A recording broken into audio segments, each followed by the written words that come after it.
I'm Francis Levy, co-director of the Philoctetes Center, and welcome to this third in our series, Our Life in 6 Lyrical Poems, Questions of Travel. And I just have to say this, my travel agent is here, Artie Weisbaum. He's right there. I think I earned that. Generally speaking, the Philoctetes Center is not a nepotistic affair. In fact, many of the people who we invite to come here, I neither know them nor particularly can understand everything they're talking about. But in this particular case, I know our moderator, Mike Braziller, very, very well, as I've said on previous occasions. He's the person who is responsible for a great deal of my Ars Poetica, my poetic education. And in fact, I was thinking about this, Mike, and you are also, in those very years that we were discussing Merwin and Yeats and Keats and Shelley and all these people, not really Shelley, not Shelley. We weren't discussing Shelley. We were also talking about psychoanalysis. So unlike most high schoolers who are interested in hot rod repair, we were in the personality repair project earlier. Anyway, I'm really honored. You know, Mike has had a heroic year this year, and I'm really proud of him. A lot has happened, and he's under all kinds of circumstances. He's prevailed, and the series is thriving, and we're very delighted to have our distinguished guests. So here's Mike and Alice. Okay. Thank you, Frank. Welcome to our class, and to Alice Quinn, Elizabeth Bishop. I don't want to forget that there are 2 books that will be for sale, very related to our discussion tonight, and I'm sure I hope Alice will sign the book that she edited. We have if you go to the Philoctetes website, there is a link, and there's going to be a way now, starting immediately, that you can ask questions or respond to this evening or make suggestions, mostly, and I will answer them. And mostly what I anticipate, what I hope for, and I'm interested in is your ongoing thinking, questions and responses to these poems that we're going to be talking about tonight. So for further details of this web, it's basically pretty simple. So you post questions, you tell me who you are, and we will begin a dialogue, and that's going to be an ongoing feature of this. Alice Quinn is the poetry editor of The New Yorker and executive director of the Poetry Society of America.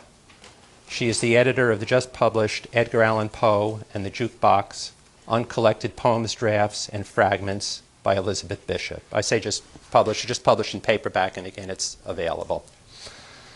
We're going to look at about 8 poems, or try to get to 8 poems tonight. Alice will begin the evening with a brief kind of sketch, response, overview, whatever. She has a surprise approach, and then we'll be looking at the 8 poems that I hope many of you have, or somebody next to you has, or something like that. Alice? I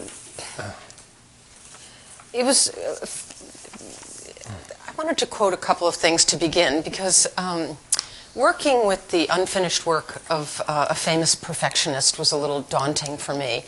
And her perfectionism was enshrined in a sonnet to her by Robert Lowell, and I thought I would start with the last 7 lines of that. For Elizabeth Bishop. Have you seen an inchworm crawl on a leaf, cling to the very end, revolve in air, feeling for something to reach to something? Do you still hang your words in air, 10 years unfinished, glued to your notice board with gaps or empties for the unimaginable phrase, unerring muse who makes the casual perfect? And then the other, because I'm just back from Ireland, I wanted to quote Seamus Heaney's beautiful essay, Counting to 100. He said, "Things as they are seem to be even more themselves once Elizabeth Bishop has written them. As readers, we had not known that we asked for this fulfillment in language until it was proffered. We had not known that the givens of experience could be raised to this sweet new power. I wanted to very quickly, probably many of you know something about her. Another thing Seamus said about her was that it was her triumph and victory to ingest loss and transmute it by her creative will into art. She lost her father at 8 months old. Her mother was from Nova Scotia and quickly became derailed by grief and left her father's home in Worcester, Massachusetts, and went back to her little town where her own father was a tanner in Nova Scotia. And within 3 or 4 years, it became apparent that it just wasn't supportable to have her at home. And she was institutionalized in a sanatorium. Bishop was 5 years old, didn't see her again in her life. Her mother died 18 years later in that sanatorium when Bishop was graduating from Vassar College in 1934. Just as she was a year and a half after she graduated, a young man who proposed to her and to whom she had confided that she felt she could never marry. I think she understood that she probably would be a gay woman. Killed himself, sent her a postcard saying, "Go to hell, Elizabeth," which she got 3 days later. This was a man she really, really loved. And in her notebooks, she quotes him. Bob said once at Nantucket, "The way the water rolls over the gravel, it sounds like hot fat sputtering in a pan." And then all those years later, this is 1934, 1960, she's writing her self-portrait of herself as a little sandpiper on the beach. And it begins, "The roaring alongside he takes for granted," the little bird, and that every so often the world is bound to shake. He runs to the south, finical, awkward, in a state of controlled panic, a student of Blake. The beach hisses like fat on his left, an interrupting sheet of water comes and goes. I mean, she didn't go back to her notebooks for that. Those were very significant early tragedies for her. She also had a kind of privileged life because all of her young life she shuttled between her mother's poor family, relatively poor family, but she was happy there, having tea with the grown-ups, walking barefoot in the little town, and getting to know the animals. But then on her father's side, her father's people were contractors. They built the Copley Square Library in Boston, Clark University in Worcester, and through them she had a modest trust fund. She went to excellent schools, and she took her first trip to Europe with Louise Crane. Now, the Crane family didn't just make stationery. They made the paper for the dollar bill. So when she went with Louise to France, they stayed at the home of the Count and Contessa de Chabrun. When she came home, her uncle picked her up, and she noticed that his spats, this coat was wearing thin, his spats had holes in them. She was too shy to ask for a cab. And in her journal, she says, we kept exchanging our bundles all the way to the ferry. We bought a piece of meat and a can of peas and talked over the same old problems. So this was the height of the Depression, but nonetheless, she was quite a star at Vassar. And she was published in Lincoln Kirstein's The Hound and the Horn, and she got into this, and even when she was in high school, a girl who went to sailing camp with her, she didn't go to school until she was 16 because she was too sick. But her aunt, who didn't have very much money, bought her Keats, Shelley, Wordsworth, Coleridge. She had read Browning, Longfellow. And by the time she got to sailing camp, this young woman who met her there and then went to prep school with her, Anne de Vassar, said, "This girl arrived, she had barbarous hair, she sang sea shanties, she could make a play up overnight, and we all knew without any doubt whatsoever that she was a genius." So in quoting that, I just want to quote a little thing that she wrote to this guy, Donald Stanford, a poet whom she sparred with about their poetry. And she described herself, "I'm 5'4". She's a college student, I think, rather small, with rather large gray or blue eyes and a very intelligent expression. My hair is my most extraordinary feature. It's brown and carries on an independent life of its own. A tactful admirer recently told me it looked like something to pack china in." Now, the other thing, just because I think it would be very interesting, as we read these poems and you listen to them and read them at home on your own, Very early on, Bishop had very distinct ideas for what she wanted in her poetry. She was sitting in the Vassar College Library. She said, there I was like the Count of Monte Cristo looking for heaven knows what sudden revelation. And overhead, she heard the geese coming. She went to the window, she looked, and she saw the spaces between the birds. And she was immediately struck by that kind of irregular, dappled, rhythmic something that nonetheless was inexorable, managed a certain independent time framework, and constituted the migration of the birds in their own parallel universe. And I think when we read her poetry, you'll hear that kind of dappled rhyme. And she was fascinated with timing in poetry, and had one other metaphor that was wonderful about being at an amusement park and having to shoot ahead to get that clay pigeon. Mm-hmm. And that the poet is in a similar position and is really lucky if he can stop that poem at the right moment and really hit the clay pigeon. And then there's one other thing, which, because this is the group it is, I wanted to quote from her journals, age 23, to herself. Anyone who can learn really to face the facts as they say should have much more to write about, should have hundreds of fresh things to say. It's because you don't, can't, won't admit many unpleasantnesses, recollect them or see them at present, that you occasionally feel that there's nothing to be said. Think. If you were only to resurrect any 1 year or week of yourself at any past age and be quite honest with it, how awful you were, how awful all those people were, what things really looked like, there'd be enough there for many poems. This holds good for the smallest impression as well as morals. That's where a foolish passion for order, getting everything to fit, would be all wrong for anyone who wants to write poetry. You're bound to have to fix things a little if you insist on order, just as social orders have to use propaganda. And I think that gives us her moment in the Depression on the edge of fascist Spain and Italy, and just her sense of politics, I think.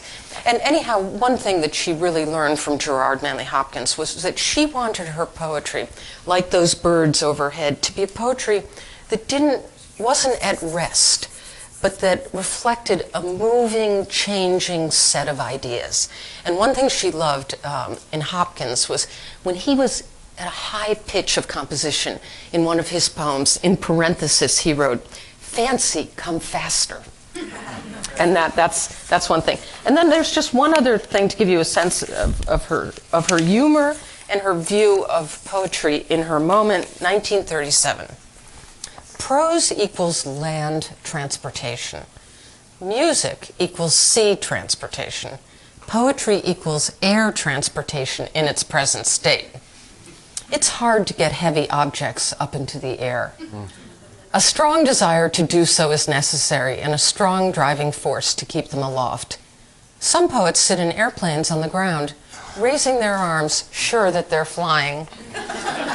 Some poems ascend for a period of time, then come down again. We have a great many stranded planes. So that takes us up to just a little bit post-Vassar, when she begins her career. Okay, That's great. it. That's it. Okay, now for a look at the poems. We're starting with At the Fish Houses. We will, as we've done traditionally, we'll read them, we'll alternate reading them, and we'll discuss after reading them. Although it is a cold evening, down by one of the fish houses, an old man sits netting. His net in the gloaming, almost invisible, a dark purple-brown, and his shuttle worn and polished. The air smells so strong of codfish, it makes one's nose run and one's eyes water. The 5 fish houses have steeply peaked roofs and narrow, cleated gangplanks slant up in storerooms in the gables, for the wheelbarrows to be pushed up and down on. All is silver, the heavy surface of the sea swelling slowly, as if considering spilling over, is opaque. But the silver of the benches, the lobster pots and masts scattered among the wild jagged rocks, is of an apparent translucence, like the small old buildings with an emerald moss growing on their shoreward walls. The big fish tubs are completely lined with layers of beautiful herring scales, and the wheelbarrows are similarly plastered with creamy, iridescent coats of mail. Iridescent coats of mail with small iridescent flies crawling on them. Up on the little slope behind the houses, set in a sparse, bright sprinkle of grass, is an ancient wooden capstan, cracked with 2 long bleached handles and some melancholy stains like dried blood where the ironwork has rusted. The old man accepts a lucky strike. He was a friend of my grandfather. We talk of the decline in the population and of codfish and herring while he waits for a herring boat to come in. There are sequins on his vest and on his thumb. He has scraped the scales, the principal beauty, from unnumbered fish with the black old knife, the blade of which is almost worn away. Down at the water's edge, at the place where they haul up the boats, up the long ramp, descending into the water, thin silver tree trunks are laid horizontally across the gray stones, down and down at intervals of 4 or 5 feet. Cold, dark, deep, and absolutely clear, element bearable to no mortal, to fish and to seals. One seal particularly I've seen here evening after evening. He was curious about me. He was interested in music. Like me, a believer in total immersion. So I used to sing him Baptist hymns. I also sang "A Mighty Fortress Is Our God." He stood up in the water and regarded me steadily, moving his head a little. Then he would disappear, then suddenly emerge almost in the same spot with a sort of shrug as if it were against his better judgment. Cold, dark, deep, and absolutely clear. The clear gray, icy water. Back behind us, the dignified tall firs begin, bluish, associating with their shadows. A million Christmas trees stand waiting for Christmas. The water seems suspended above the rounded gray and blue-gray stones. I have seen it over and over, the same sea, the same slightly indifferently swinging above the stones, icily free above the stones, and then the world. If you should dip your hand in, your wrist would ache immediately. Your bones would begin to ache and your hand would burn as if the water were a transmutation of fire that feeds on stones and burns with a dark gray flame. If you tasted it, it would first taste bitter, then briny, then surely burn your tongue. It is like what we imagine knowledge to be, dark, salt, clear, moving, utterly free, drawn from the cold, hard mouth of the world, derived from the rocky breasts forever, flowing and drawn, and since our knowledge is historical, flowing and flown. There are 2 passages in this poem that appear in Bishop's notebook from 1946.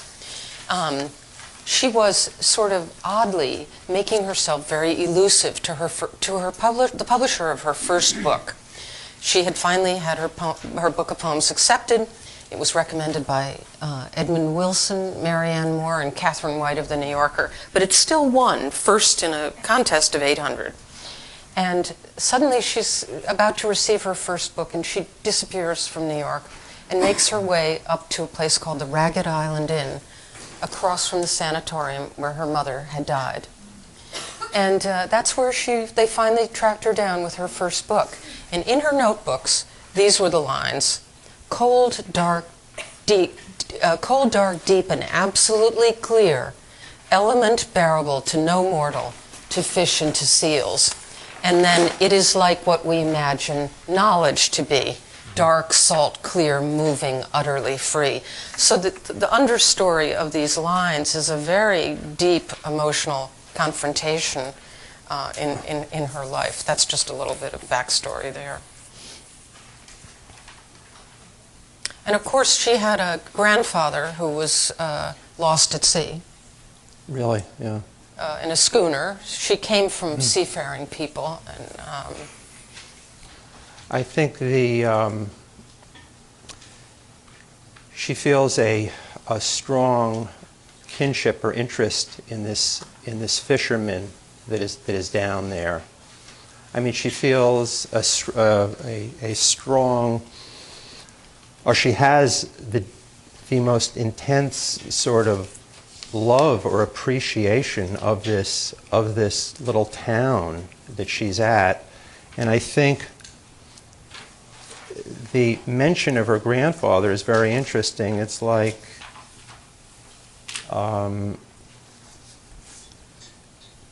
it's just mentioned once. She doesn't mention her parents. She doesn't say who she is. But I think that that somehow the feeling for the grandfather and the feeling for this place, and I've seen this elsewhere in some of the poems we'll talk about. She focuses mostly on these marvelous, incredible details that almost have a kind of spiritual or illuminated light upon them. And there's almost a religious or spiritual pull to this place. And then that wonderful mention, he was a friend of my grandfather's, and studying and watching this man. Mm-hmm. And she knows her way around. We talk of the decline in the population, right, and of codfish and herring. And I love this passage. He scraped the scales, the principal beauty, from unnumbered fish with that black old knife, the blade of which is almost worn away. So you get a sense of how long he's been at it. And yet there's a very tender transparency to the fact that he's scraping away the principal beauty. She did feel that religious poetry was as good as it gets, by the way. Really? There is something, to get back to this grandfather, or stay with this, there is something of such a deep attachment to this, or deep familiarity with the customs. Does she say in this poem, or is another one, she just over and over again, the same sea, with the... I have seen it. Over and over again. This is a tremendous elemental sort of attachment to this place. As is it as a home? I mean, she spent her very early years there, right? And and then left, and then would return occasionally. Is that? She lived there for 4 years and then went back every summer. She was very, very close to that place. And you can see that they grew Christmas trees. This comes up quite a bit in her notebooks, the Christmas trees that are there. But, you know, this idea that it's like what we imagine knowledge to be. And Robert Lowell questioned her. The one line he didn't like was derived from the rocky breasts. Yeah. She stood her ground, I'm happy to say.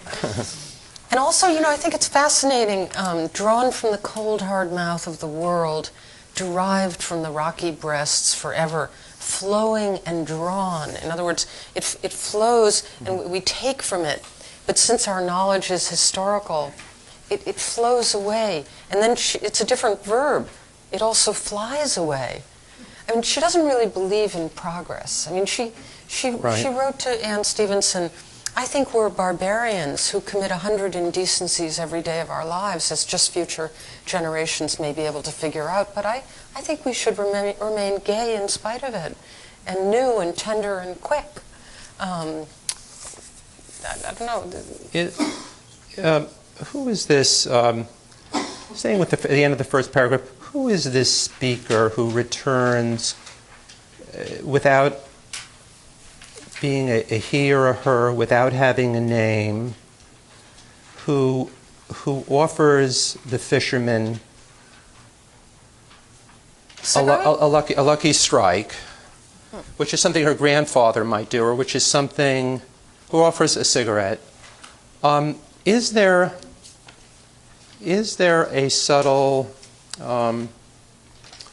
kind of, or do you have any association to the idea that the speaker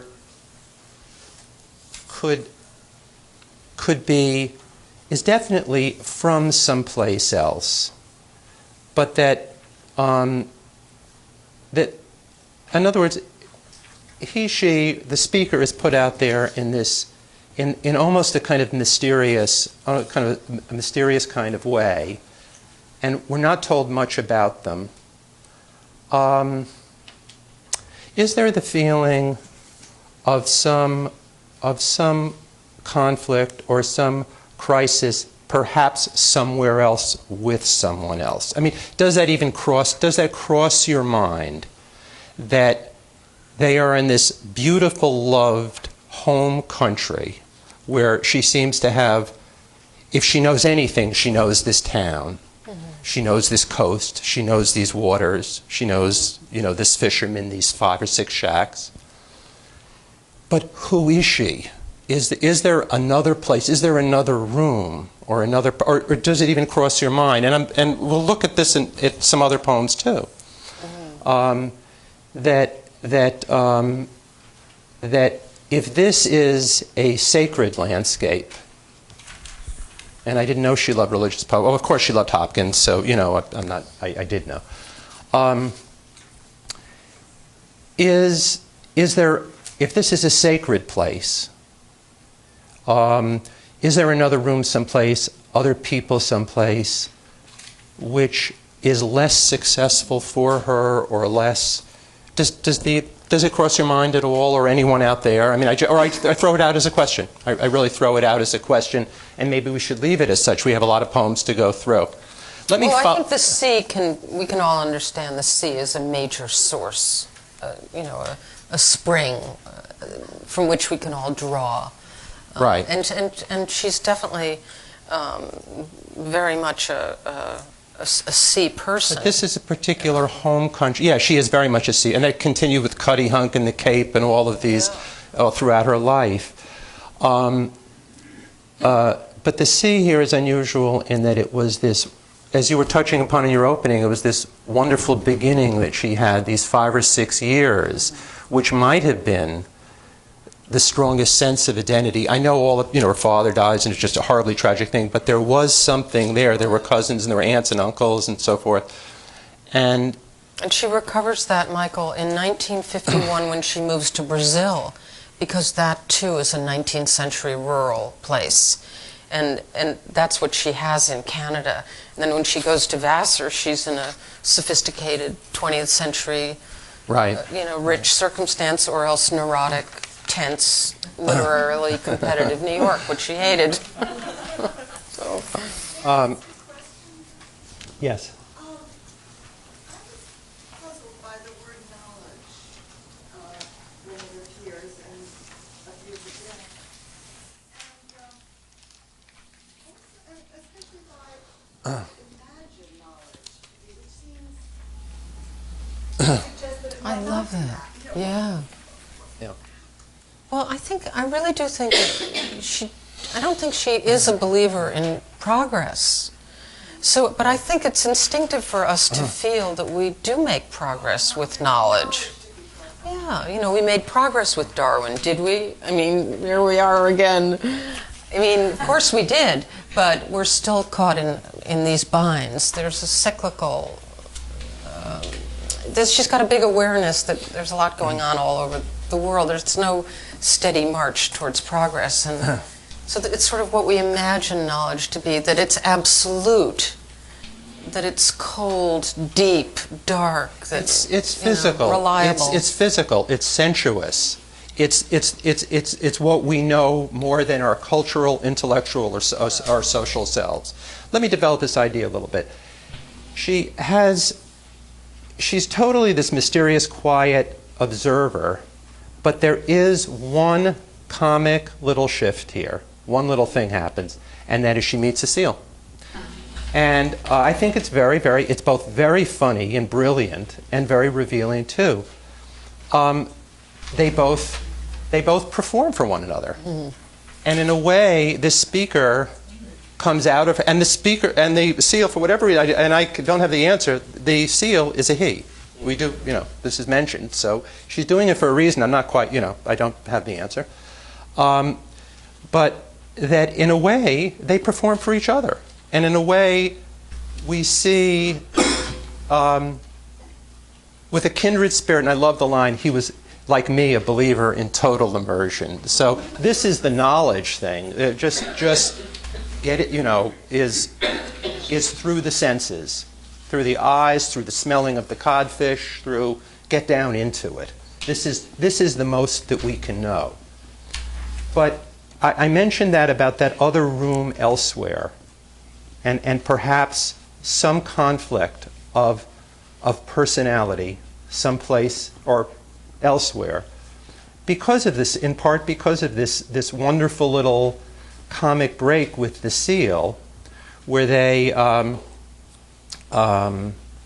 interplay with each other, and where she really comes to life. She sings songs, and he pops up his head, and I think it's a really brilliant and very significant little break from this. And one last little thing, and then we have to move on. Is there also a religious type of baptismal thing suggested? Is there some? Well, her grandfather was the deacon in the Baptist church. I didn't know, because there's almost the feeling that she's descending down that there's a form of kind of almost purification in these waters, and that builds throughout the poem as she almost descends down. So if there's purification, one place there are thoughts and associations of the profane also, or of some more less harmonious or less transcendent. Did I? Oh, I think we're okay. fine. But the seal thing is fabulous, isn't it? Well, she grew up singing hymns with her aunt and loved it. She was a vigorous hymn singer, and I think these years clearly they had a big influence, I think, on her. Well, we've selected a lot of Nova Scotia, 2 or 3 other Nova Scotia poems, and they clearly, I think, are they're among her best, and they. And I think what you said about the performance, she would have been very happy, because she mentions this in her letters a lot, Michael. Right. To just perform for the seal. She didn't really like publishing very much, and by the time she was 29, she had published 29 poems, and she was still writing to Marianne Moore and saying, maybe I should have been a musician, maybe I should have been a doctor, and Howard Moss had to write to her once and say, I'm so glad to see that poem back. I haven't seen it. I should be like Beethoven's father and lock you in a closet, a little gin, a few sandwiches, get some work done. It was really hard to get things off her desk because she didn't really care that much about publishing. She thought that George Herbert handing his poems to 10 other people was the way it should be. Hand your poems to the people you want to talk to. That's it, So this, I think Michael's really got something with the seal. And there's a don't let me forget. There are dogs later, but there's another animal. Well, not the moose. We'll stumble on it. Hopefully, we'll stumble. But always pay attention to the numbers in Bishop. She has a wonderful recollection, a memoir called Primary School, and she loves number 5 is her favorite number. But here, the 5 fish houses. You'll see there are numbers popping up all over the place. Alice, you mentioned the line that you love about having scraped the scales, the principal beauty. And if you've never cleaned a fish, if you've only bought fillet, you don't know. But you could go right around the corner to Agata, to Valentina, and watch and take a gorgeous salmon out of a box and scale it and see that beauty just just wash off onto the table. Yeah. Oh. Well, I think that this woman over here, isolating those lines about what we imagine knowledge to be, I have to say I've been thinking about them for more than 20 years. That's really amazing. It's a lot to ponder, and that came to her when she was 35 years old. So, just. I wonder if she was thinking about knowledge of life, because all the, it's so bitter, it's bitter, it burns, it aches. Right. But I hadn't thought of knowledge as scientific knowledge, seeing progress as you. Well, she understood all the darkness that she experienced. In fact, she wrote to somebody and said, I think I have a prize unhappy childhood, maybe one for the textbooks, but please don't think I dote on it. Instead, she was more interested in what this man has suggested, in enshrining the beauty and her detachment, kind of letting the in-between stuff drop so that the transparency of the world is available to us. I think that's why we love her so much, actually. One of the reasons, anyway. Okay, Alice is now going to read Questions of Travel. But this is a poem, maybe I'm not locked in, but maybe I don't need to be. Am I? Oh, it fell down there. Hold on, something dropped off. Can you hear me? Or? Yeah, I think that's okay. I think I lost That's this. it, you're fine. Okay, here it is. So this poem, she moved to Brazil in 1951. She on the ship. She said, "This is a shakedown trip for me. I think everything in my life is going to change." And she got to Rio, and she had some cashew fruit, and her face blew up, and she ended up staying 16 years.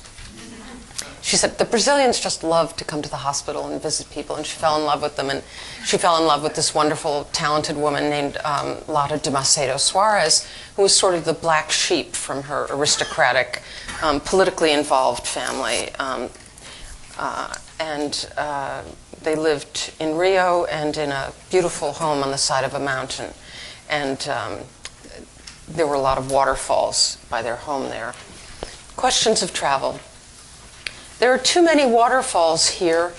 The crowded streams hurry too rapidly down to the sea.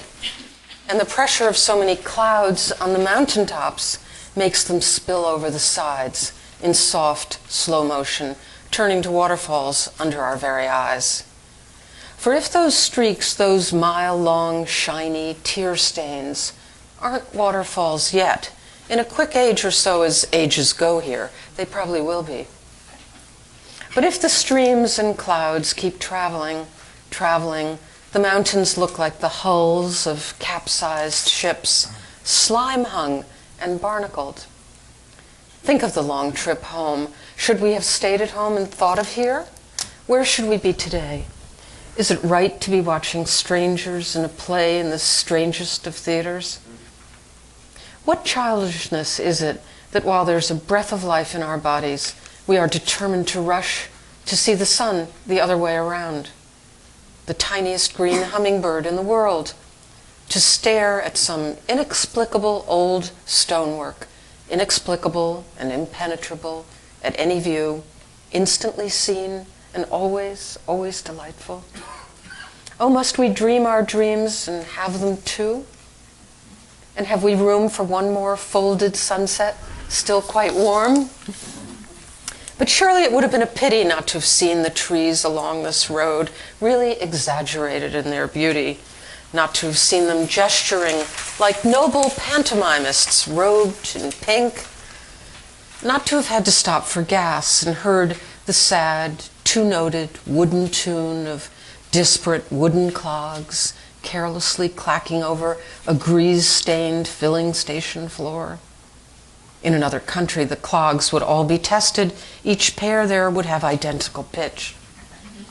A pity not to have heard the other, less primitive music of the fat brown bird who sings above the broken gasoline pump in a bamboo church of Jesuit Baroque, 3 towers, 5 silver crosses.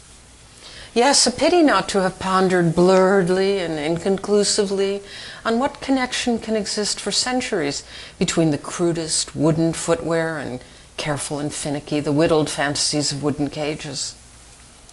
Never to have studied history and the weak calligraphy of songbirds' cages, and never to have had to listen to rain, so much like politicians' speeches, 2 hours of unrelenting oratory, and then a sudden golden silence in which the traveler takes a notebook, writes.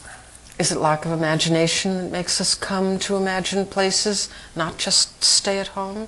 Or could Pascal have been not entirely right about just sitting quietly in one's room? Continent, city, country, society, the choice is never wide and never free. And here or there, no, should we have stayed at home, wherever that may be?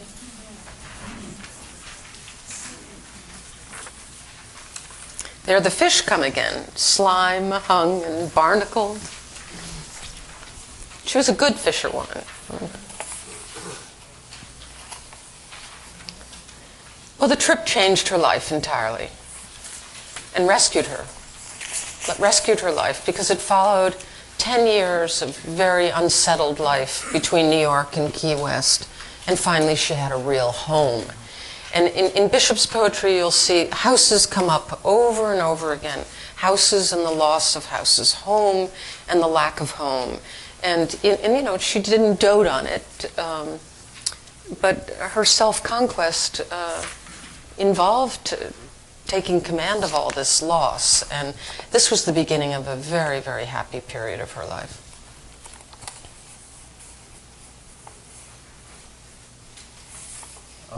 At the end where she says, should we have stayed at home, wherever that may be, I read that almost sort of 2 ways. One is as kind of perhaps a revelation or an acknowledgement that she doesn't have a home. The other almost is an anticipation that she may soon be having one, or that she, wherever, you know, sort of an adventurous sort of, wherever that may be in the future. I was struck by this question of home, and you know, if we, you know, we're going to see it again and again in these poems and in the fish houses. Didn't she spend a great deal, just a tremendous amount of time moving from place to place or in hotels? Wasn't there a hotel near Grand Central Station? Right, the Murray Hill Hotel. Murray Hill Hotel.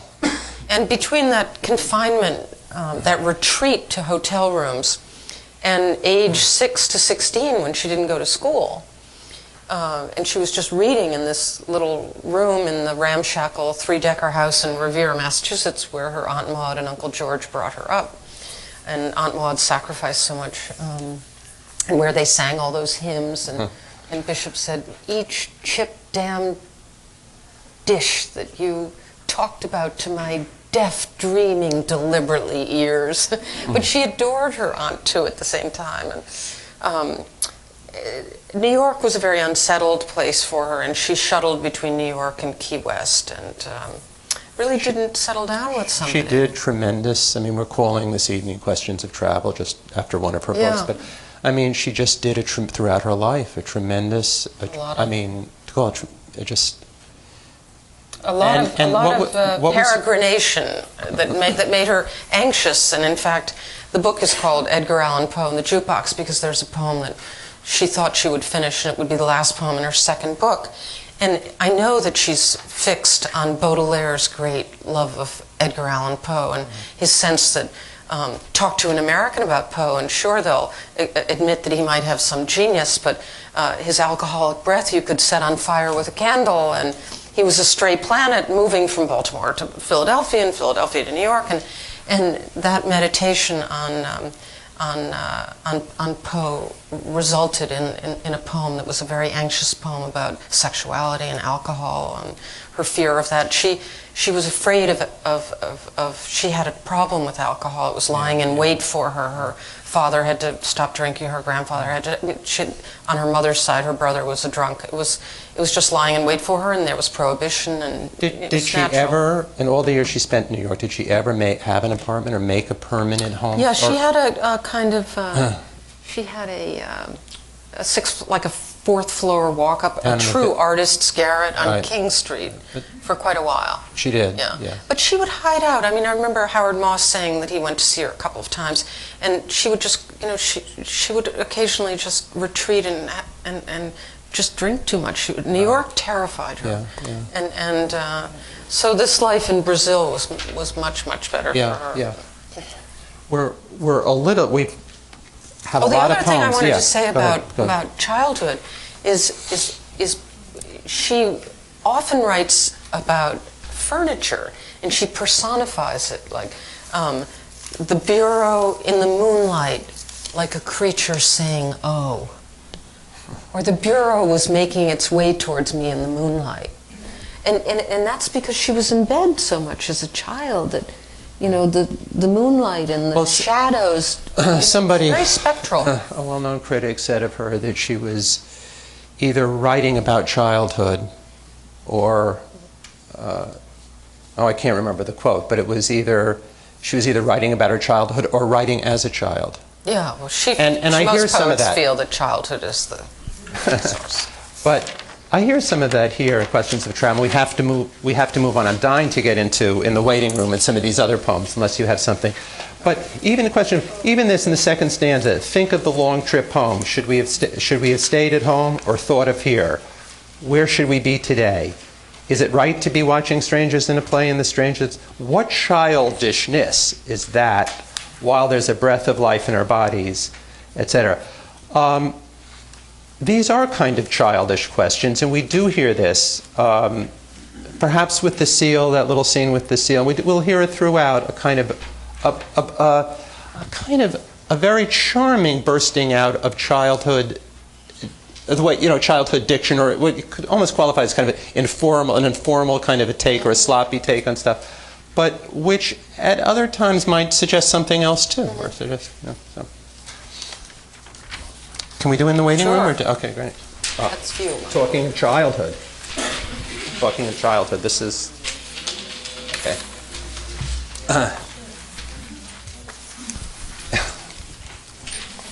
In Worcester, Massachusetts, I went with Aunt Consuelo to keep her... Again, talking of childhood diction, of a childhood... Well, this is written, it's in the first person. Here we know who this person is. We know her name.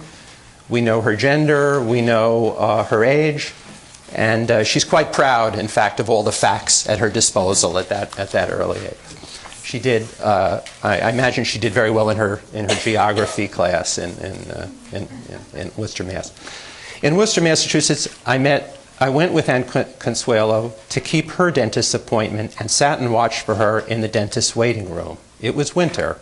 It got dark early.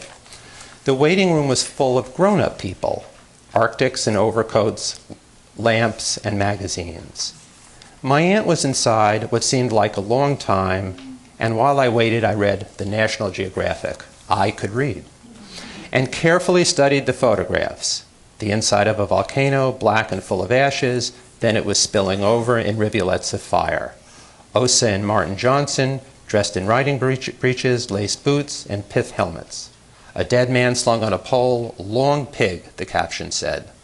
Babies with pointed heads, wound round and round with string, black naked women with necks wound round and round with wire, like the necks of light bulbs. Their breasts were horrifying. I read it right straight through. I was too shy to stop. And then I looked at the cover, the yellow margins, the date. Suddenly from inside came an "oh" of pain. Aunt Consuelo's voice, not very loud or long. I wasn't at all surprised. Even then, I knew she was a foolish, timid woman. I might have been embarrassed, but wasn't. What took me completely by surprise was that it was me, my voice, in my mouth. Without thinking at all, I was my foolish aunt. We were falling, our eyes glued to the cover of the National Geographic, February 1918. I said to myself, 3 days and you'll be 7 years old. I was saying it to stop the sensation of falling off the round, turning world into cold blue-black space. But I felt, you were an I, you were an Elizabeth, you were one of them. Why should you be one too? I scarcely dared to look to see what it was I was. I gave a sidelong glance, I couldn't look any higher, at shadowy gray knees, trousers and skirts and boots, and different pairs of hands lying under the lamps. I knew that nothing stranger had ever happened, that nothing stranger could ever happen. Why should I be my aunt, or me, or anyone? What similarities, boots, hands, the family voice I felt in my throat, or even the National Geographic, and those awful hanging breasts, held us all together, or made us all just one? How? I don't know any word for it. How unlikely. How had I come to be here, like them, and overhear a cry of pain that could have got loud and worse, but hadn't? The waiting room was bright and too hot. It was sliding beneath a big black wave, another and another. Then I was back in it. The war was on outside in Worcester, Massachusetts, where night and slush and cold, and it was still the 5th of February, 1918.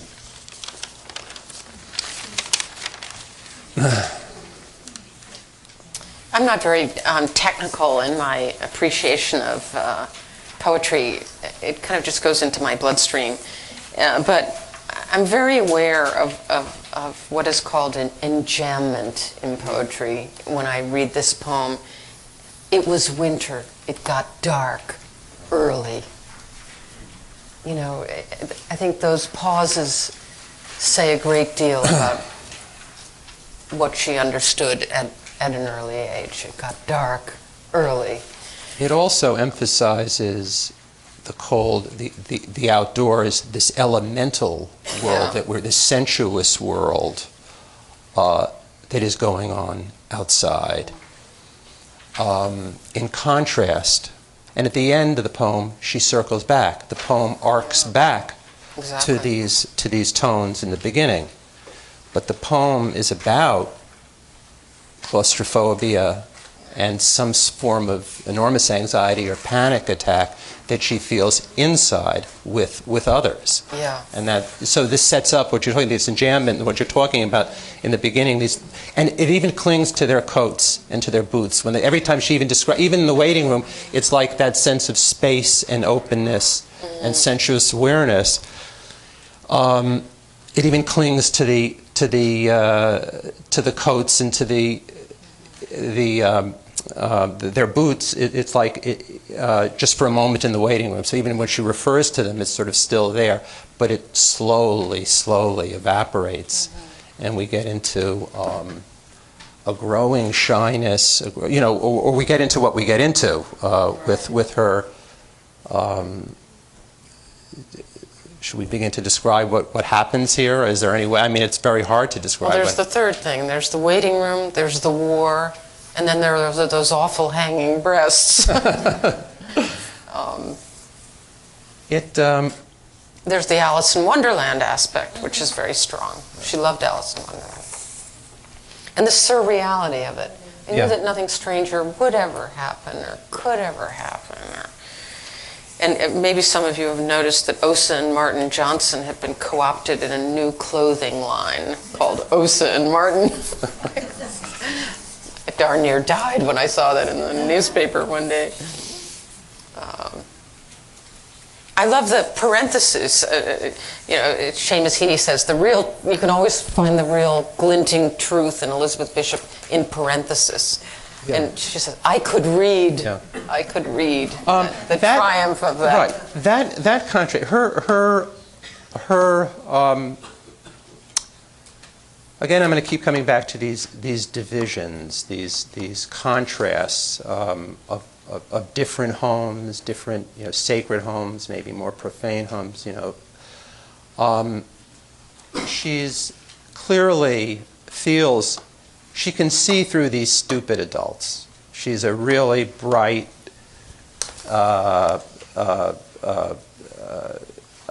reader. And she knows it, But contrast that to emotionally what begins to happen to her, and you have sort of a really disassociated sensibility. You have a self that is very, very advanced and almost precocious and intellectual in one sense. And then she's aware that something very regressive or something very the opposite is taking place.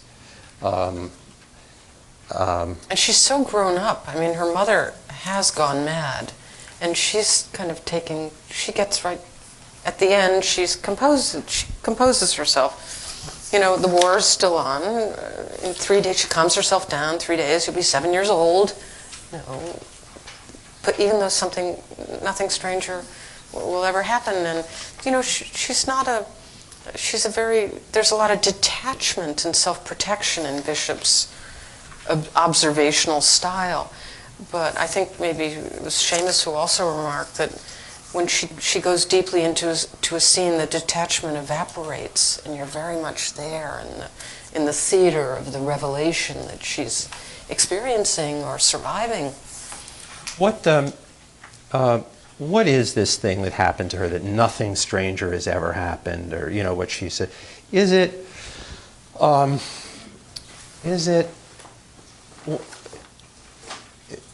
What is she rebelling? In other words,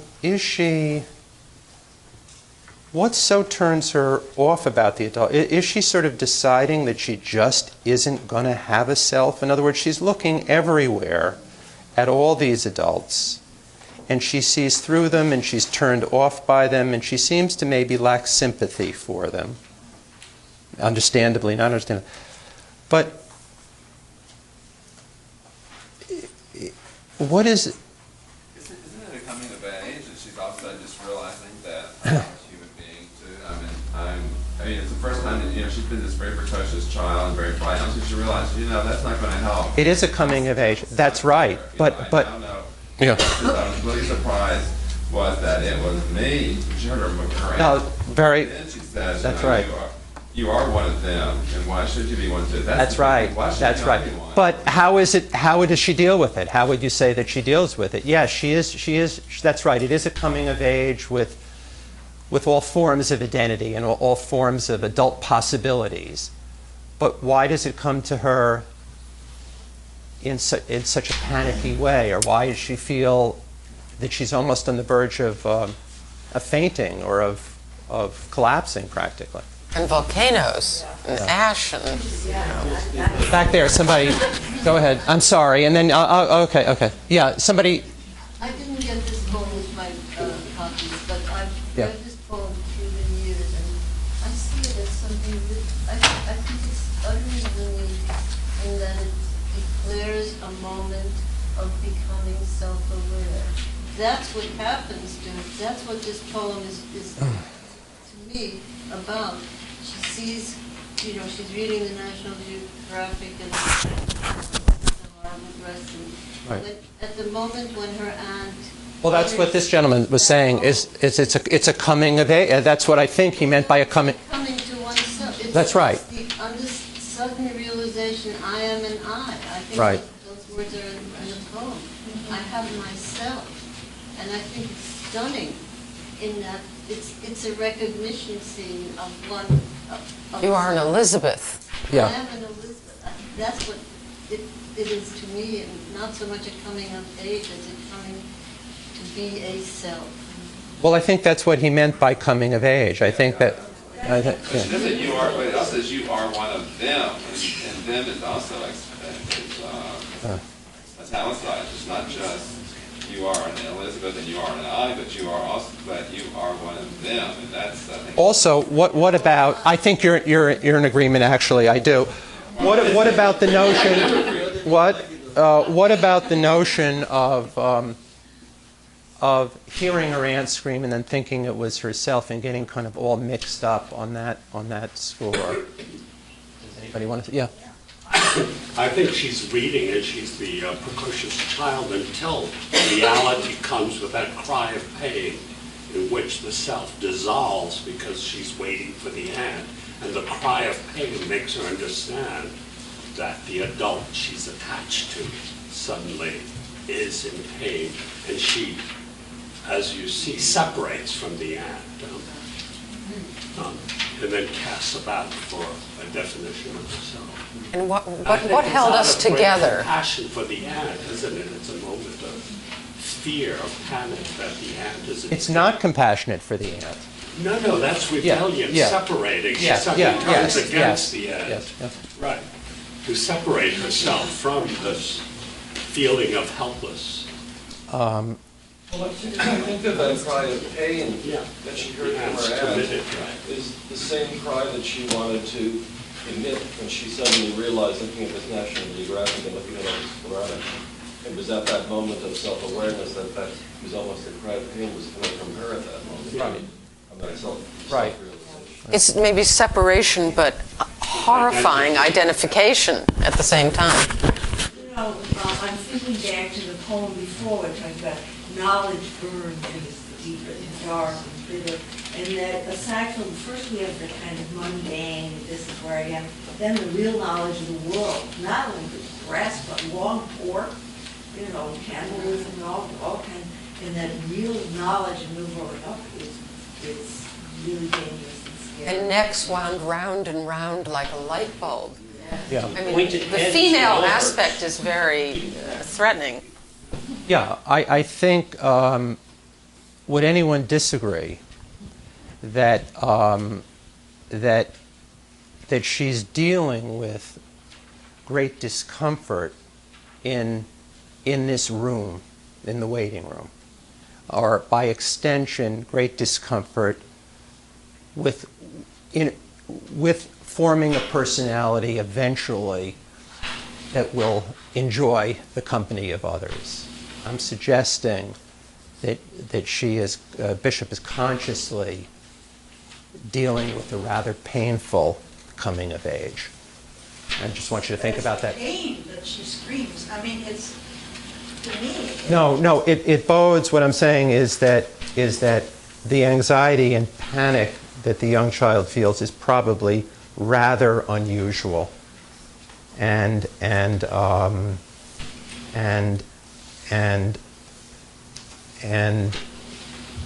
does not necessarily bode.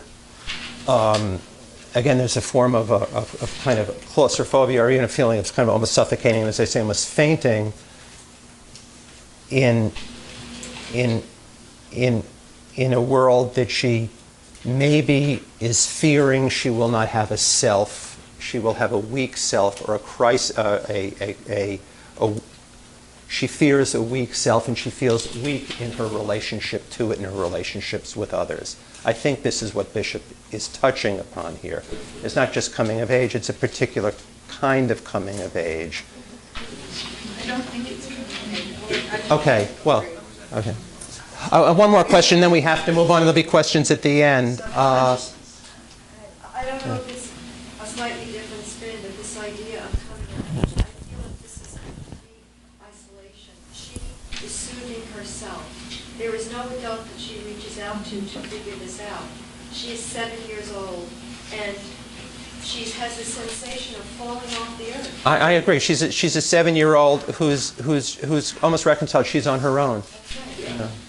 So one more question, and that's really, we'll circle back. I'm sorry, just one more. There wasn't really a question, but Yeah. I actually studied with her, and she said one thing I really remember was that she was extremely vulnerable to visual images, and therefore didn't want us to use vulgar imagery or language, even in the decorum of the classroom. Because, you know, and she was funny about it, because it was 1970-ish. If someone would say, oh, that's a pile of shit, she would say, I can't have you say that, because my brain, and I don't want to see it. So there was a way in which I think she was exceptionally vulnerable to visual information and the words that carry that information. And the National Geographic images were also overwhelming. Well, she was a painter. I mean, Yeah, you know, and yeah. she's painterly with her words, for sure. Sorry. Michael, would you indulge me for Yeah. for a nanosecond? Okay. Okay, she finished this. It was published in her last book, published in her lifetime, 1976. 1934, she wrote to Donald Stanford, this rival poet at Stanford. Have you ever noticed that you can often learn more about other people, more about how they feel, how it would feel to be them, by hearing them cough or make one of the innumerable inner noises than by watching them for hours? Sometimes if another person hiccups, particularly if you haven't been paying much attention to him, why, you get a sudden sensation as if you were inside him. You know how he feels in the little aspects he never mentions, aspects which are really indescribable to another person and must be realized by that kind of intuition. That's what I quite often want to get into poetry. 23! 23 years old.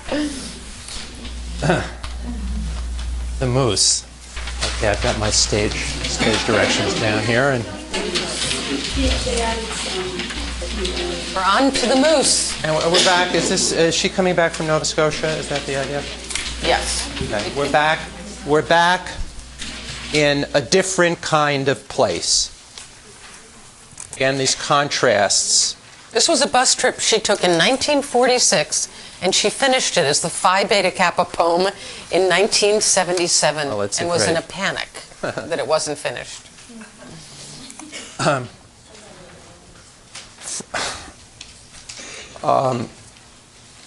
I just want to say that I am very, very moved by these poems of Nova Scotia. I really just think they're just so,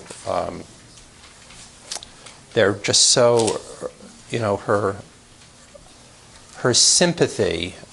You know, again, talk of contrast. In the waiting room is contrast, not only the claustrophobia and everybody on top of each other and magazines and boots and all this, but her sympathy not only for the landscape of Nova Scotia, but for its humble, for its people, that fisherman, her grandfather, and there are many people we're going to encounter here. Here, there isn't that division where she's this precocious kid who sees through adults. It all comes together here, and I'm so struck by the contrast to, say, In the Waiting Room and some of her other poems at other places. From narrow provinces of fish and bread and tea, home of the long tides where the bay leaves the sea twice a day and takes the herrings long rides, where if the river enters or retreats in a wall of brown foam, depends on if it meets the bay coming in or the bay not at home, where silted red, sometimes the sun sets facing a red sea, and others veins the flats lavender rich mud in burning rivulets. On red gravelly roads, down roads of sugar maples, past clappered farmhouses and neat clappered churches, bleached rigid as clamshells, past twin silver birches, through late afternoon, a bus journeys west. The windshield flashing pink, pink glancing off of metal, brushing the dented flank of blue beat-up enamel. Down hollows, uprises and waits, patient while a lone traveler gives kisses and embraces to 7 relatives, and the collie supervises. Goodbye to the elms, to the farm, to the dog. The bus starts. The light grows richer. The fog, shifting, salty, thin, comes closing in. Its cold, round crystals form and slide and settle in the white hen's feathers, in gray, glazed cabbages, on the cabbage roses, and lupins like apostles. The sweet peas cling to their wet white string on the whitewashed fences, Bumblebees creep inside the foxgloves, and evening commences. One stop at Bass River, then the economies, lower, middle, upper, 5 islands, 5 houses, where a woman shakes a tablecloth out after supper. A pale flickering, gone, the Tantramar marshes and the smell of salt hay. An iron bridge trembles and a loose plank rattles, but doesn't give way.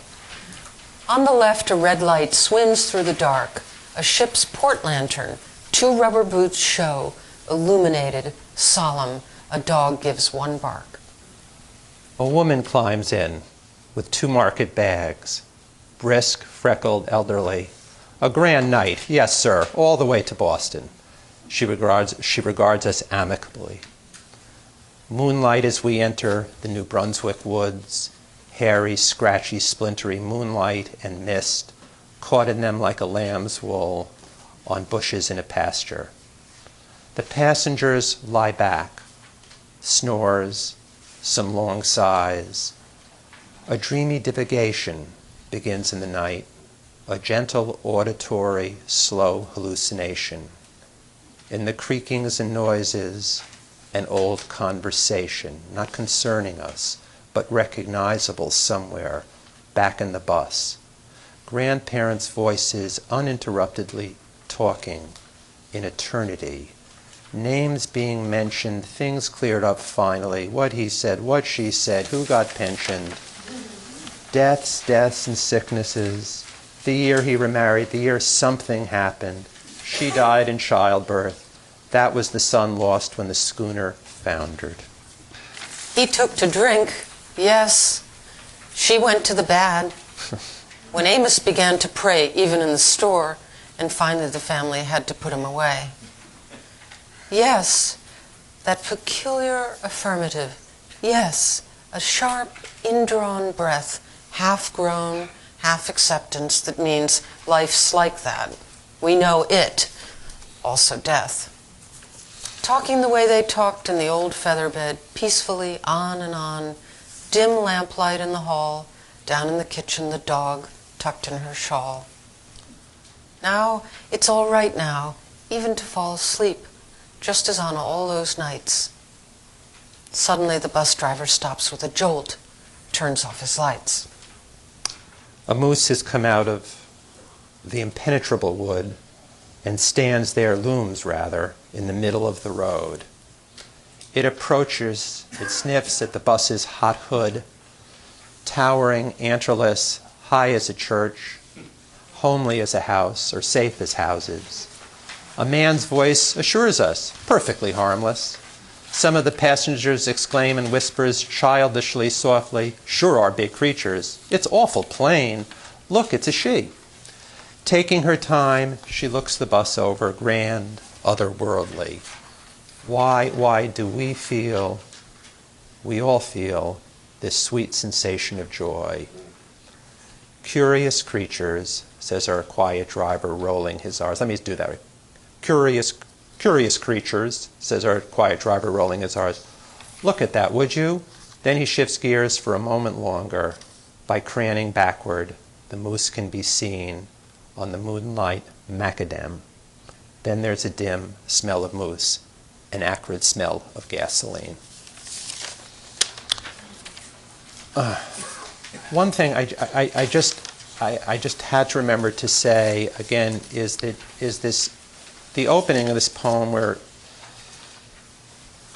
there's it opens in almost a public kind of a tribute, almost a kind of a song or a hymn of praise to this land. It has its diction and its meter and its stanzas are a little more formal than what we've been looking at so far.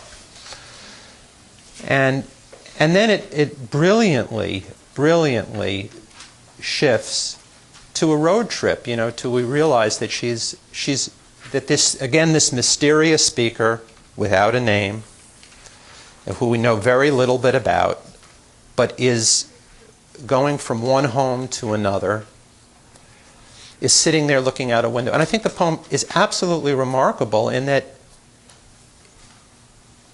it's a traveling poem. I mean, how she does it is just it's moving from picking up one person, dropping off another. It doesn't really stop and study anything.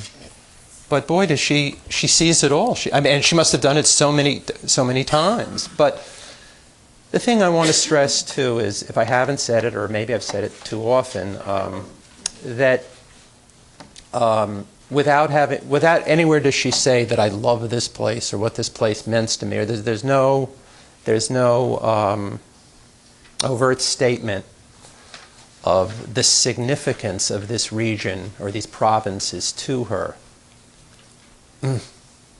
It's said through detail. It's said through the precision of the language, through the loving care, through the genius of these images, sights, sounds, and into the dialect that the people speak, into their customs, it's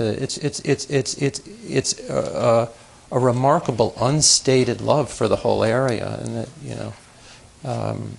And it was completed not so long from in the waiting room. It's the same period. It's the last book she published in her life. So in a way, the answer to, you know, what held us all together or made us all just one is a kind of reverently joyous, why do we feel? We all feel. I mean, I think it's a very triumphant, not rhapsodic, but triumphant and quite religious. Yeah, but she does it. I agree completely. I think it's again, I'm on the lookout for these pronouns, I, she, you know. But here we have a we, and I think she uses it twice. And but again, it's in Nova Scotia. It's not. It's a we that maybe she can experience with that fisherman down at the docks with her. But it's great for her when it happens. It's a great moment within the poem. Okay, you've been yeah. She starts out with tide going in twice a day, and it was not really clear whether she meant that to be the bus picking up the passengers twice a day. Where is that? What stanza is The that? very beginning. Where the bay leaves the sea twice a day and takes the herrings long rides. No. So you get but it's a wonderful two. metaphor for the people in the bus, the herrings long rides. And the tide also is dropping things off and bringing things back. Yeah. And the ambiguity was in the end point where she was looking at it in the National Geographic, and it was so awful. You know, and all these awful things. And then she's looking at the cover, and then she says, from inside, every part, inside the National Geographic. Yeah. All of that is very much her artistry. This is one of the most artful poems in the world. All those S's, have you ever read a poem with more S's? Kind of lulling you into a state of sleep. And there's an essay by a poet named Cunningham about Wallace Stevens when he says somehow or other, it's almost as if the speech were becoming meter. And this is, you know, it's so supple and so beautiful. And then there's the Dante moment, right, in the middle of the wood. Yeah. The moose has come out of the impenetrable wood. But yet you open with this great sort of general tribute or song of praise to the land. Then you realize you're on the bus and you begin to see other lone travelers or people. Those great vignettes of the collie supervising and everyone saying goodbye. And then the nighttime. The nighttime scene where they all sort of take their bedrooms with them, and this is the same stuff they talk about. Or what really happens with those nighttime things is, since you can't see and the visual is no longer there, Elizabeth, or the speaker, starts to listen. Yeah. It shifts from eye to ear. And I think it's also fascinating that she identifies the moose with something that's safe as houses. The moose conveys that safe as house, versus now it's all right to fall asleep. Yeah. You know, like the home was full of, even in Nova Scotia, Michael, Right. there was a little bit of darkness. Yeah, now sure. it's all right, Right, even to fall right, asleep. right. Because there's that scream of her mother in the village that hovers over. Right.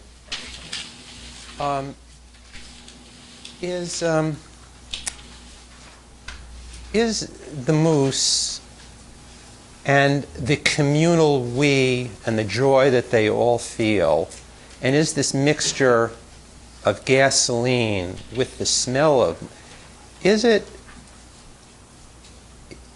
she sort of anticipating her return to Boston? Is it sort of a kind of tranquil moment, or a kind of, or even say a transcendent moment in which she can reconcile both the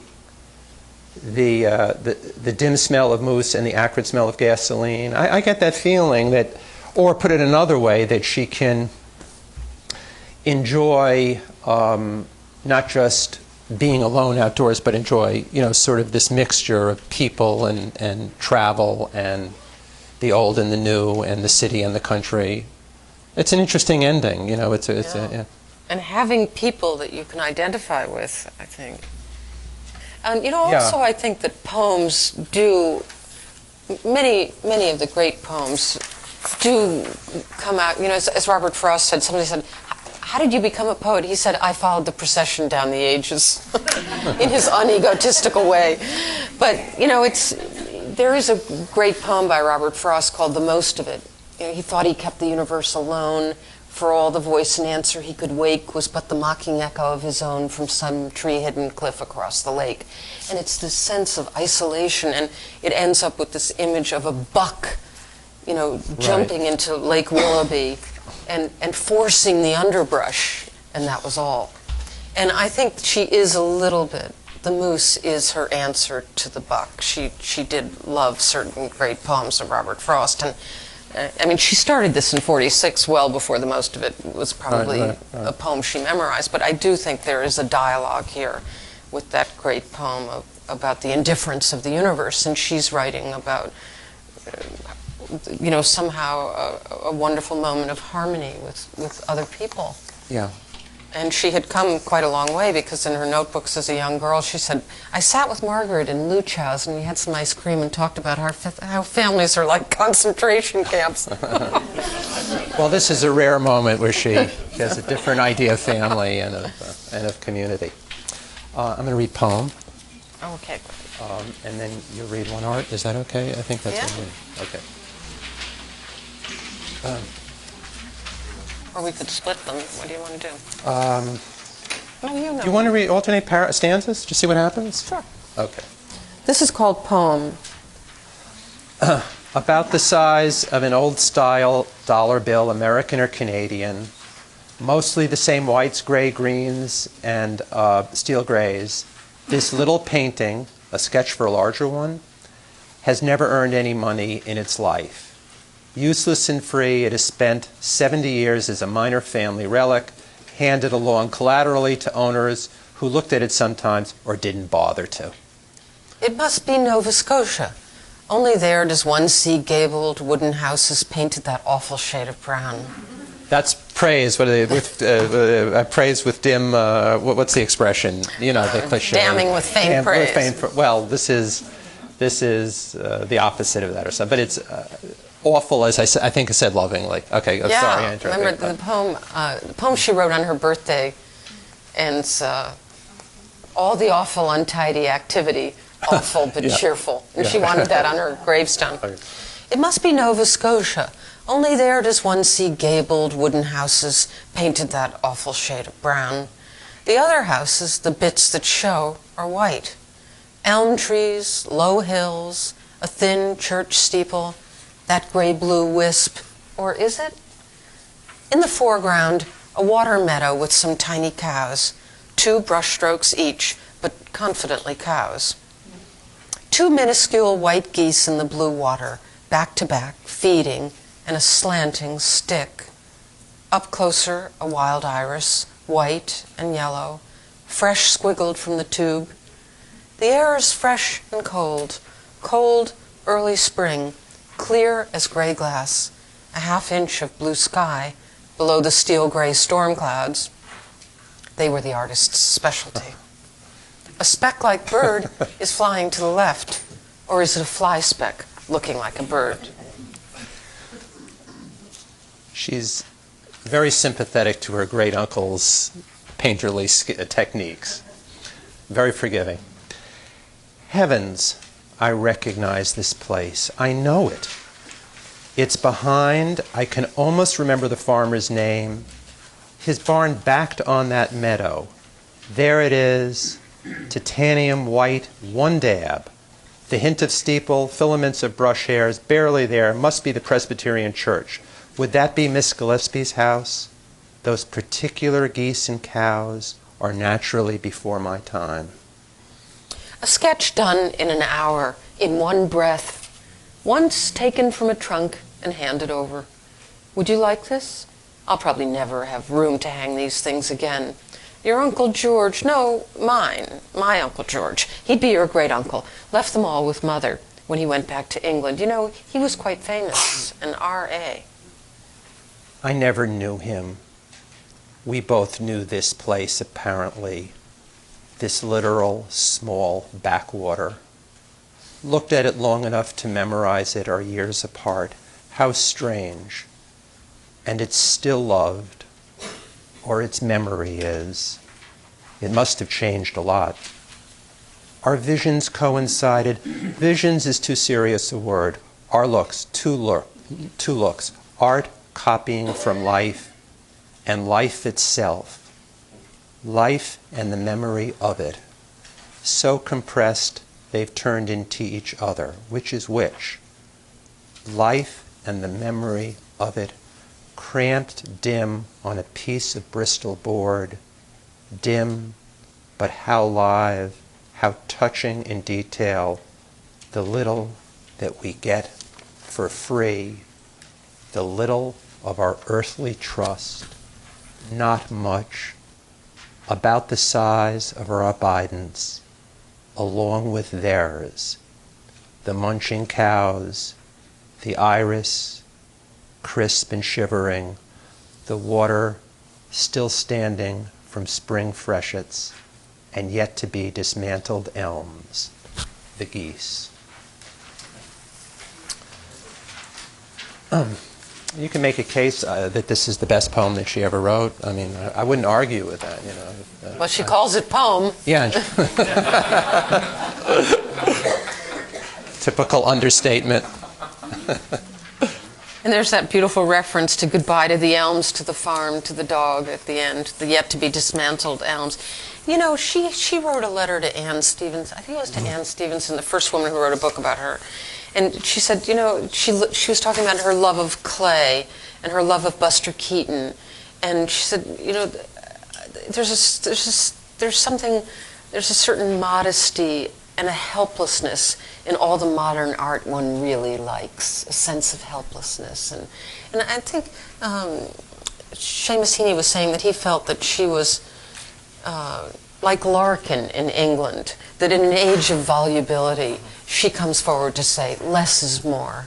Right. Transparency of the world, this cherishable world is, you know, it will give us enough, if we look hard enough, the metaphors will come back to us. I think it's a tremendous wisdom that she had, you know.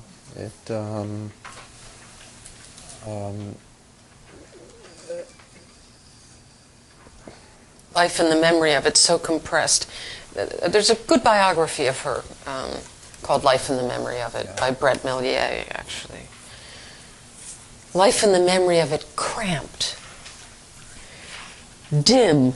I mean, she's not... But she calls it poem, and it's about a painting. Or it's partly about a painting, and then it's about this, she realizes she had a kindred spirit that she didn't know about. And it's fabulous the way that she's treating the painting as a relic, as an object, and then slowly in the process of the poem, and again, it's as brilliant as the technique of the bus, of writing a poem about different things that are happening outside a bus as you move along. So she slowly is realizing here that not only is this relic, this thing, this object, about Nova Scotia, or not only not only is it just a painting of something, it's about Nova Scotia, but not only that, she knows the exact meadow and barn and this wonderful shock, again, maybe like at the end of the Moose, this kindred, this joy of community, because she realizes she had a kindred spirit who remembered the same things and loved the same things, and who tried to craft art as she is crafting out of the same thing.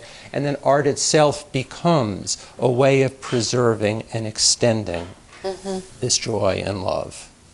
The craft. But she doesn't blow it up. It's the little that we get for free, the little of our earthly because her trust. vision because her great wisdom is this tremendous modesty, and also is this common.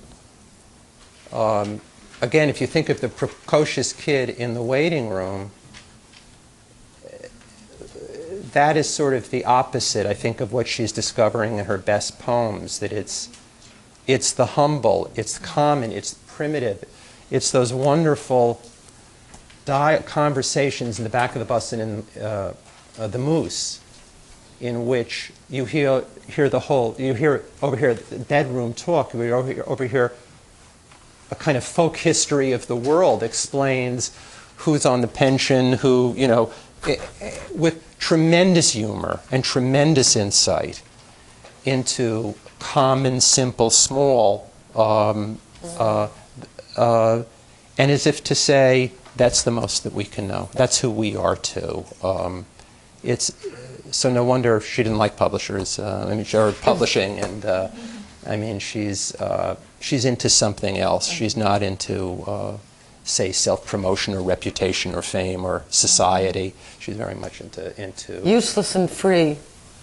A minor family relative, handed along collaterally, like those poems of George Herbert's, just handed along to his friends. Is there any sense that she might have think of Tintern Abbey when she was writing this? She certainly knew that poem. Because the difference is that in Tintern Abbey he sort of uses his own memory. Well, she does. His reflections on memory and the two different memories to constitute reality, and she's looking at someone else's presumed memory at the same place to find reality. Oh, that's great. Possible I'm extinction. going to run right home and read that. I thought of Keats's Ode on a Grecian Urn because there's an example of where an object, where the longer you look, a story or a subject begins. And that's something like that happens here.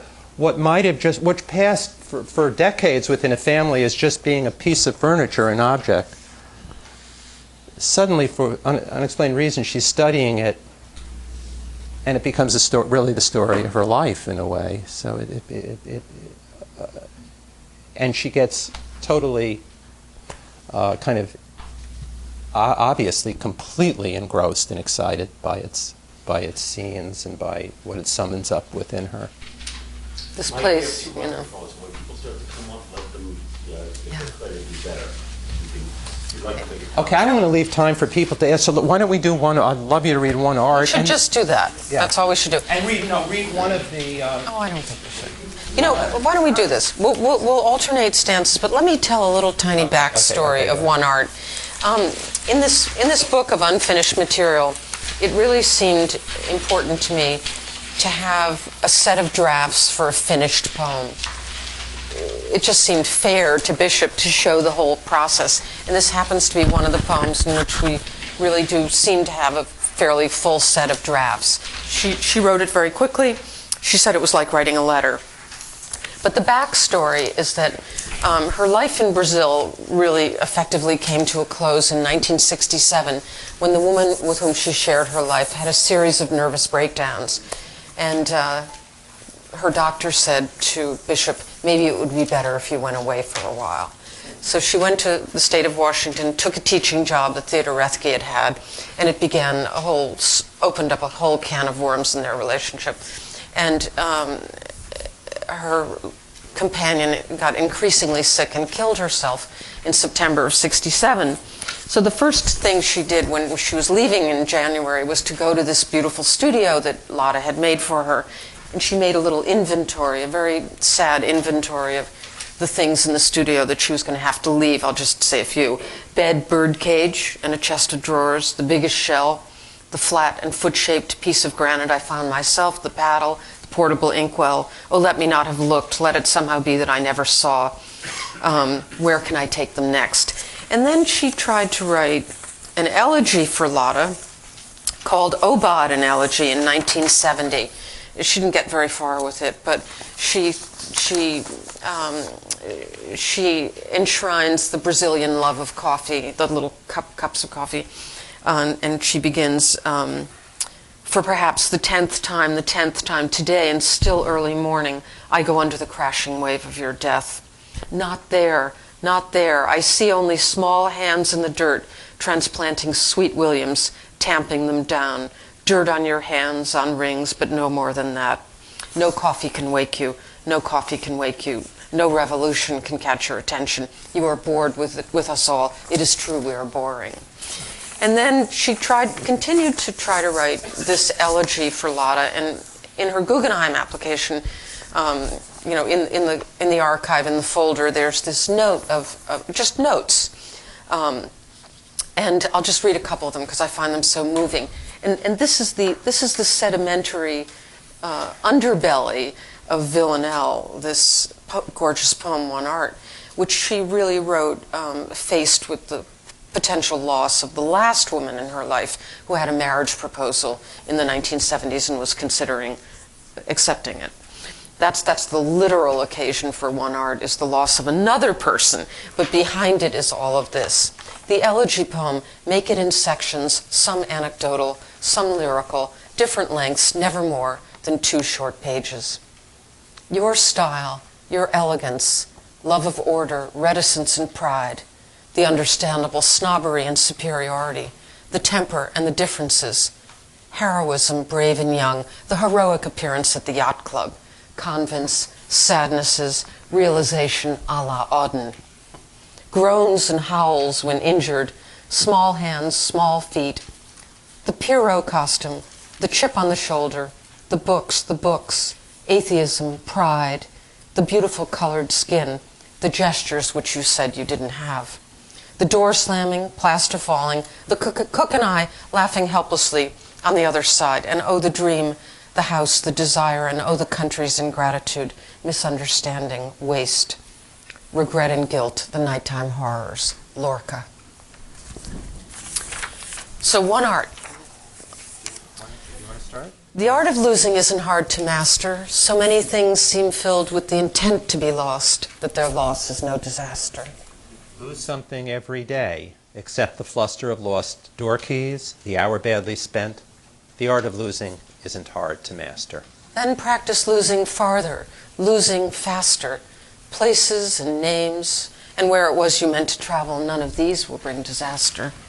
I lost my mother's watch, and look, my last or next to last of 3 beloved houses went. The art of losing isn't hard to master. I lost 2 cities, lovely ones, and vaster. Some realms I owned, 2 rivers, a continent. I missed them, but it wasn't a disaster. Even losing you, the joking voice, a gesture I love, I shan't have lied. It's evident. The art of losing is not hard to master, though it may look like, write it, a disaster. I love that master, disaster, and I can't help thinking back to Hopkins, fancy, come faster. You know. Anyway. I'd like to say we open it up to let me make one observation here, and then we'll open it up to questions. I've mentioned before this disassociation of sensibility with her, or not with the Bishop, but within these poems, of a kind of a very sophisticated or intellectual cultural side, and a kind of less certain or less secure emotional side. And I see that contrast here.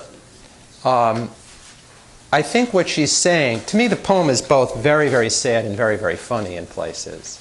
And I think what Bishop is saying is that it's like the poem is just masterly. The rhymes, the meter, the amount of losses, the magnitude of the losses, the depth, the complexity, they mount throughout the poem.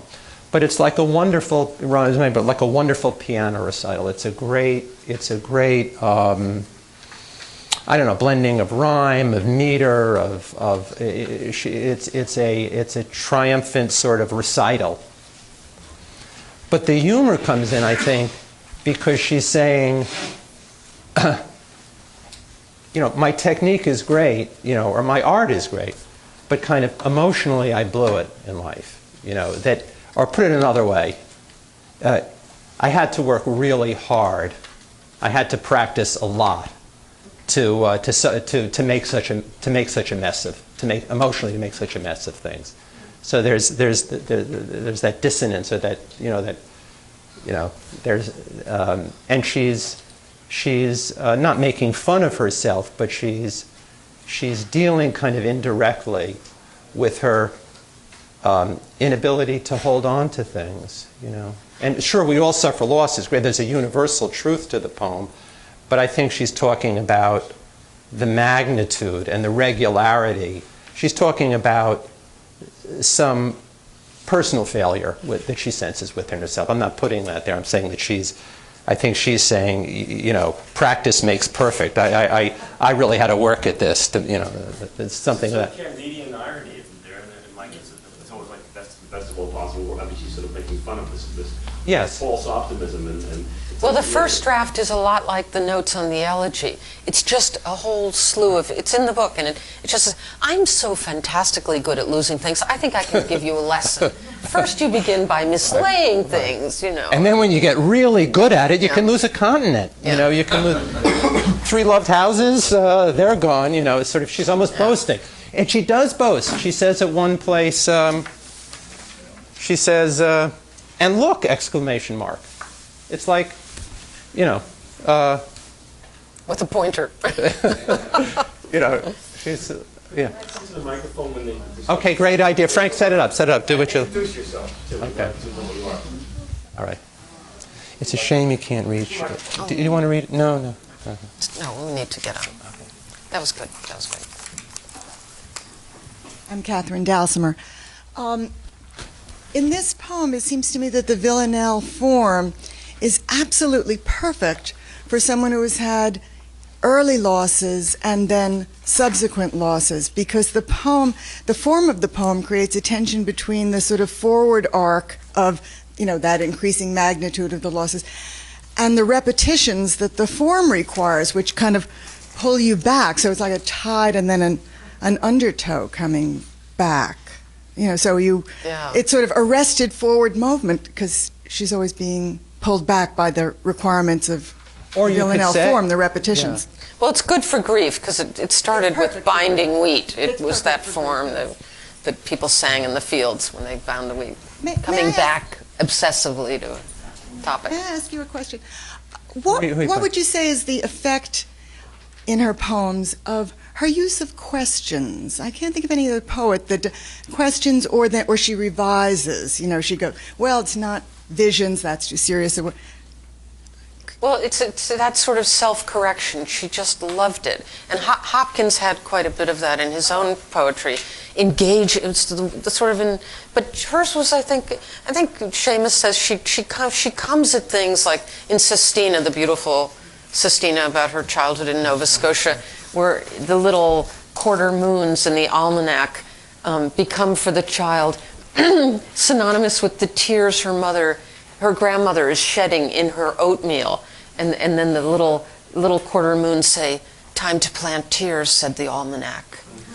It's just, I don't know, the villanelle form, she always wanted to write a villanelle. And in this book, there's a little chunk of prose from 1937. There'd been a terrible accident in France, and one of her best friends who wanted to be an artist had had her arm severed. And so there was a trial, and she wrote this little prose chunk underneath villanelle. Now, I can't say this, but I felt that she early on associated that form with catastrophe. Yeah, but I think what you were saying, or what I heard too, is, I agree with what you both said, that there's something about the predictability. There are 2 rhymes in the whole thing. There are 2, A, B, A, B. there's something about the regularity and predictability which has an interesting contrast with the subject, with the tragedy of the subject matter. She's joking, too. And then she says at the end, write it. That, I think that has something to do with what you're saying, too, where it's as if the pattern is avoiding it.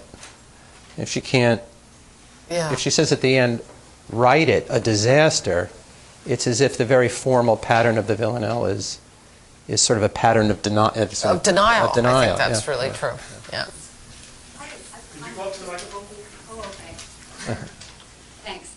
I was thinking also about that write it moment that feels so vertiginous at the end of the poem when she's sort of getting honest from the irony.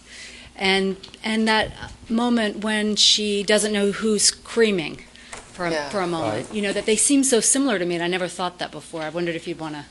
Both about articulation. Well, when you look at the getting... drafts, one of the drafts says, "This is all lies. This is all lies." So write it is I mean, that's kind of self-conquest in a way. And it was the subject of her last letter to Catherine White at the New Yorker. She said, "I'm going to have a poem in your magazine soon," and everyone says it's very sad. So maybe it's a little good. Maybe it's good after all. Any other questions?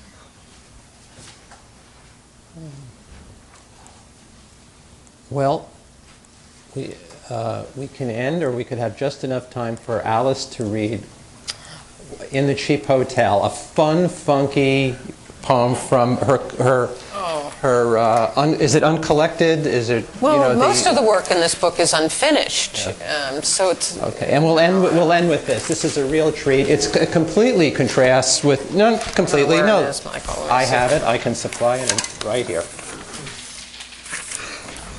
Can you read it? Oh, yeah, okay.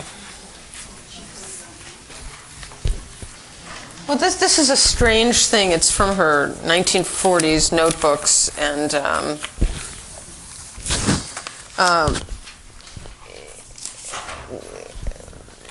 again, well, I'll read it. In a cheap hotel, in a cheap city, love held his prisoners, or my love. Brought the pitcher of ice, dropped the quarter in the spidery old electric fan. Love the night clerk, the Negro bellboy. I remember the horrible carpet and its smell, and the dog-eared telephone book with its ominous look. Full of the names of strangers close to my head with our name in it or nameless embarrassment. The bed, the motor court below us. 5 years ago, still, almost every night, frequently, every night, he drags me back to that bed. The ice clinks, the fan whirs. He chains me and berates me. He chains me to that bed, and he berates me. So, you know, she gave a line to Marianne Moore once. She gave her the phrase, "the bellboy with the bell buoy," and she regretted it because Marianne Moore used it, and she liked it actually quite a lot. And then in a wonderful memoir, In the Village, she identifies a scream of her mother's. And the scream is hanging over everything. Then it disappears and becomes the sound of the bellboy, the bell buoy out at sea. So this has a lot of depth of resonance for her.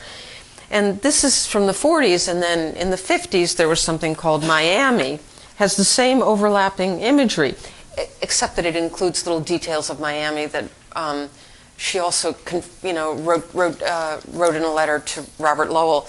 Well, Miami is kind of a strange place. The people are very clean-looking and smell of toilet waters, but the air smells of fried potatoes and orange peels. But again, it's the same setting of this motel. And then she quotes Keats, Eve of St. Agnes, the lovers are gone from the storm. It's very moving. And she says, at 6 o'clock, the lovers wake from love that was ridiculous, adulterous, and deep. So it's probably about a motel en route from New York to Key West. And she, for a long time she wanted to write both a poem and an essay called Embarrassment and Tact. And she identifies in her journals the strike of love with a loneliness like falling that on the sidewalk that fills one with a deep embarrassment or a sense of shame. And then she refers to tact as the most beautiful virtue going by a minor name because that is its nature. Anyway, the notebooks are fascinating, and thank you very much. Okay, thank you very much. Thank you. Thank you. Thank you. There are books outside. You like my books? Yeah, outside are books. Many books.